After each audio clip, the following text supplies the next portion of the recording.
تصدق إن في يوم من الأيام جيش كامل دخل معركة ضخمة جدا وخسر فيها أكتر من 10,000 جندي من غير حتى ما يواجه عدو واحد. يعني فعلا الجيش ده حارب نفسه بنفسه.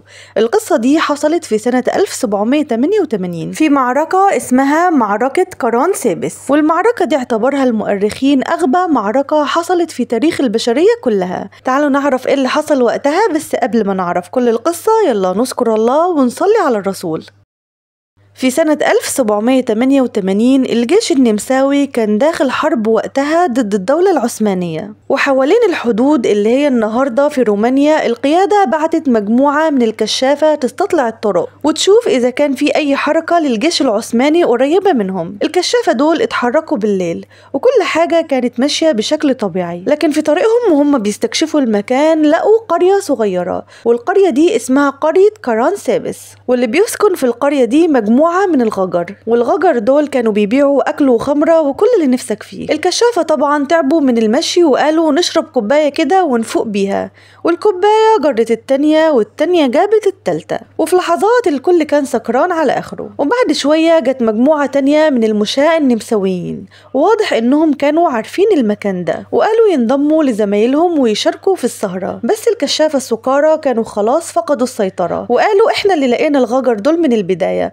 والخمرة دي بتاعتنا. المشاة رفضوا الكلام ده وبدأت المشادة بينهم، الكلمة جابت التانية، وفي النص كده واحد طلع طلقة في الهواء، وهنا حصلت الكارثة. فرقة المشاة أول ما سمعوا الطلقة افتكروا إن العثمانيين هجموا عليهم فعلا، فبدأوا إنهم يصرخوا ويضربوا نار في كل اتجاه. والكشافة اللي كانوا سكرانين لما سمعوا الضرب افتكروا إن الأتراك جايين من وراهم، فجروا بسرعة ناحية الكتائب اللي كانت قدام، فضلوا يصرخوا ويقولوا الأتراك الأتراك. والكتائب دي بدورها لما شافتهم جايين بيجروا افتكرت ان فعلا في هجوم عثماني حقيقي، فبدأت فرقهم تضرب نار هي كمان وتراجعوا ناحية المعسكر الرئيسي.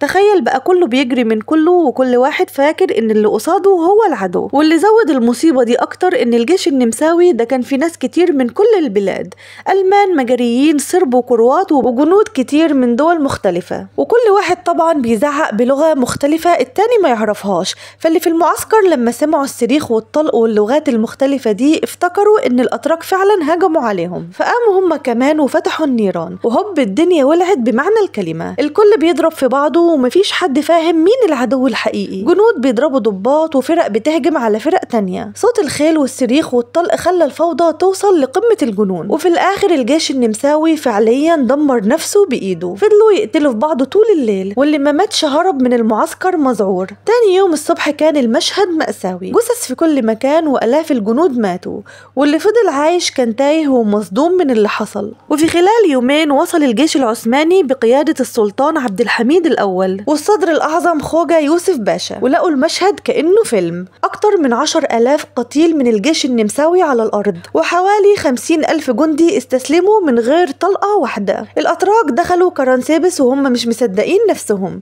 والنصر جالهم كده من غير حرب ولا تعب. أما الجيش النمساوي ففضل اللي حصل في المعركة دي نقطة سوداء في تاريخه لحد النهاردة.